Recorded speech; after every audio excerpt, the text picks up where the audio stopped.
अरे मेरे भाई, काम की चीजें पढ़ा करो, इधर उधर ध्यान देते रहते हो, फालतू की रीलें देखते। इस चैनल को सब्सक्राइब करो। यहाँ सारी काम की चीजें बताई जा रही हैं। सवाल में कह रहा है X Y Z is a 3 digit number, जहां एक्स वाई जेड अलग अलग नॉन जीरो डिजिट है। 3 अंकों की संख्या है, नॉन जीरो डिजिट है। दूसरी बात वो ये कह रहा है कि अगर इनके डिफरेंस 90 है तो बताओ एक्स प्लस वाई की कितनी पॉसिबल वैल्यूज संभव हैं। एक छोटा कॉन्सेप्ट याद रखना, जब भी किसी 3 अंकों की संख्या को अगर हमें प्लेस वैल्यू स्थानीय मान में लिखना हो तो 100 गुना सैकड़े का स्थान जमा 10 गुना दहाई का स्थान जमा 1 गुना इकाई का स्थान, ये होता है लिखने का तरीका। हमारे सवाल में कह रहा है कि एक्स वाई जेड एक 3 अंकों की संख्या और वाई एक्स जेड एक 3 अंकों की संख्या, इन्हें घटाया गया।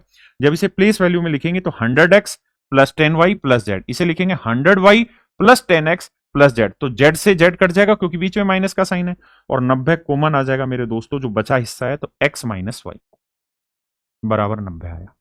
90 से 90 कट जाएगा तो x माइनस वाई की वैल्यू आई 1। x माइनस वाई की वैल्यू आई 1। अब ध्यान दीजिए कि x और y ऐसे डिजिट है जो जीरो नहीं हो सकते।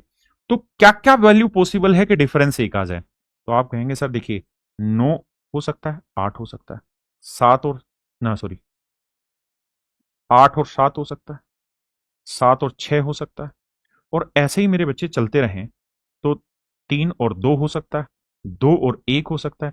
लेकिन 1 और 0 मत कर देना, क्योंकि कोई भी डिजिट 0 नहीं हो सकता।